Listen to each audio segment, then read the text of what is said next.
Pada hari ini kita akan membahas bab 7 tentang kajian Qiyas Al-Isra ayat 32 dan hadis tentang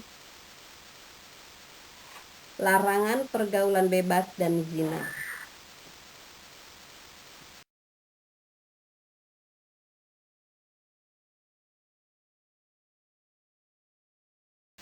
Judul-judul berita berikut. Pemerintah DPR bahas 16 pasal kontroversial RKUHP zina hingga 4 sanksi hukuman cambuk untuk pelaku zina di Aceh. Terbukti zina, 3 pelanggar syariat Islam di Aceh dijatuhi hukuman 100 kali cambuk.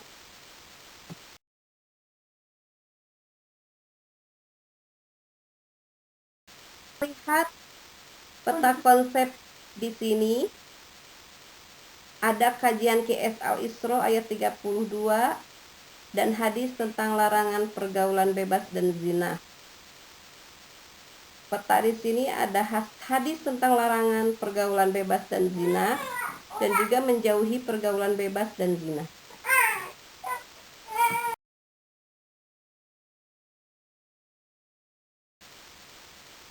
Pada bagian ini Qiyas Al-Isra ayat 32 tentang larangan pergaulan bebas dan zina.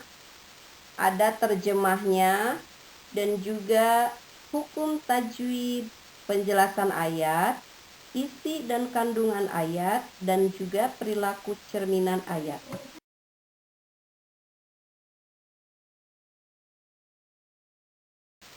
Di sini kita akan membaca Qiyas Al-Isra ayat 32.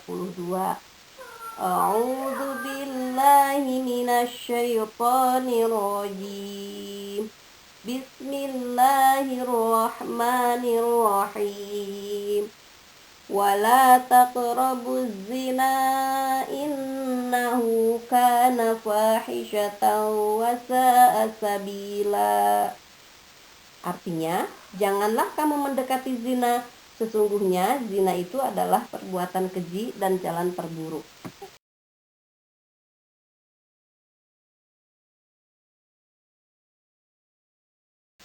Selanjutnya, ada hukum tajwid dari Qiyas Al-Isra ayat 32. Di sini ada idgham bigunnah, mad iwad, mad tabi'i, gunnah, qalqalah, alif lam syamsiyah, mad jaiz munfasil, dan juga mad wajib muttasil.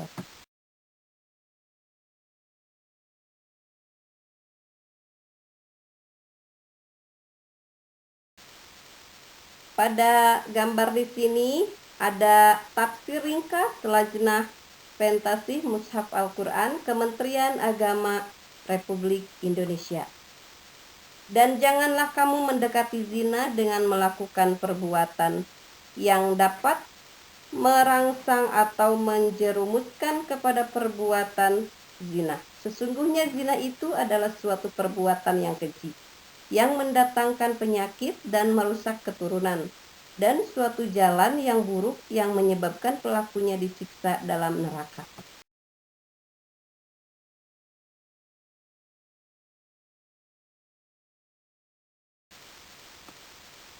Menurut Profesor Dr. Wahbah Zuhaili dari Tafsir Al-Munir, ada 3 sifatan zina. Yang pertama, fahisah. Fahisah adalah perbuatan yang sangat keji atau sangat rendah. Yang kedua ada sabila, yaitu seburuk-buruknya jalan atau cara.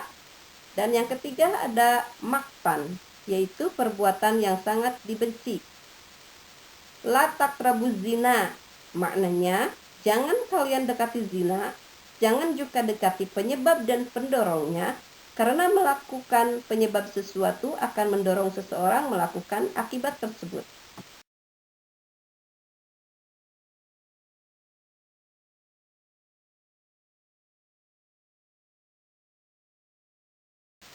Menurut Hamka, Tafsir Al-Azhar, zina adalah segala bentuk hubungan suami istri yang tidak sah secara hukum. Jangan dekati zina, maksudnya adalah larangan melakukan segala sikap dan tingkah laku yang dapat membawa pada zina. Di sini dijelaskan contoh perilaku mendekati zina, yaitu meminum minuman yang memabukkan, mengenakan pakaian yang menimbulkan syahwat, menari dan berpelukan dengan yang bukan mahram, bepergian jauh bagi perempuan tanpa mahram.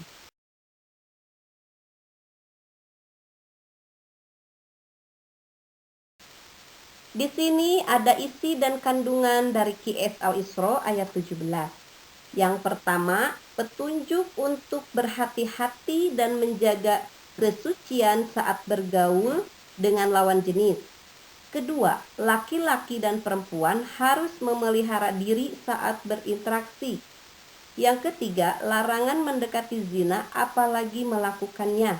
Yang keempat, setiap larangan Allah Subhanahu wa taala mengandung alasan di baliknya. Yang kelima, pergaulan bebas dapat mendatangkan kerugian besar. Dan yang terakhir, keenam, setiap aturan Allah Subhanahu wa taala harus direnungkan untuk menjadi pembelajaran dan diterapkan.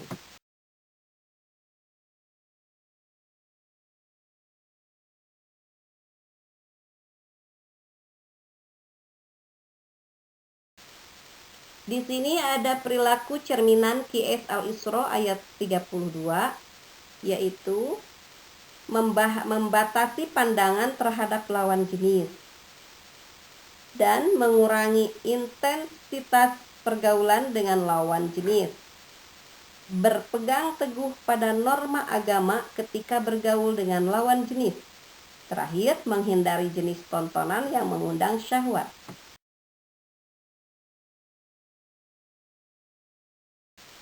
Di sini ada hadis tentang larangan pergaulan bebas dan zina. Hadis dan terjemahannya, ada isi dan kandungan hadis, ada perilaku cerminan hadis.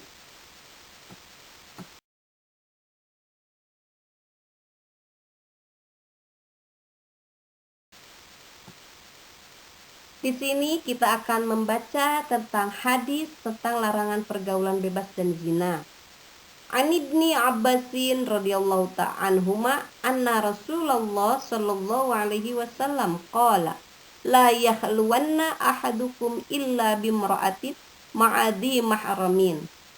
Yang artinya dari Ibnu Abbas radhiyallahu an bahwasanya Rasulullah sallallahu alaihi wasallam bersabda, janganlah sekali-sekali salah seorang dari kalian menyepi dengan seorang perempuan kecuali bersama mahramnya. Hadis riwayat muttafaqun alaih.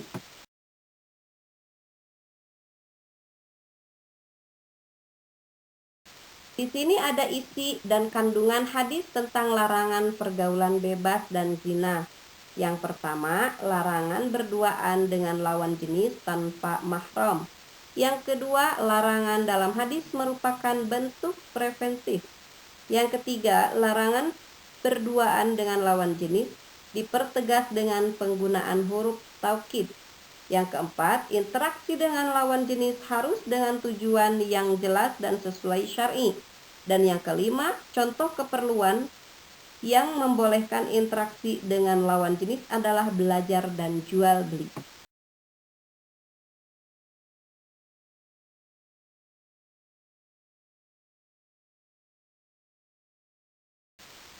Di sini ada perilaku cerminan hadis tentang larangan pergaulan bebas dan zina, yaitu menjauhi pergaulan bebas dimanapun dan kapanpun, terus menghindari perduaan dengan lawan jenis yang bukan mahram, menjaga adab saat ada keperluan dengan lawan jenis.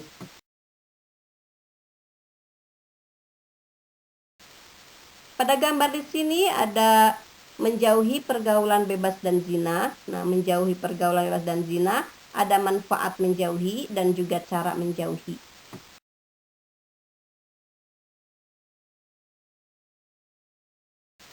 Manfaat menjauhi pergaulan bebas dan zina. Yang pertama, mendapat keridhaan Allah Subhanahu wa taala. Yang kedua, terhindar dari kehamilan di luar nikah dan terhindar dari potensi terjangkit penyakit kelamin. Harga diri dan kehormatan terjaga, keturunan terjaga dari ketidakjelasan nasab, dan memiliki masa depan yang cerah.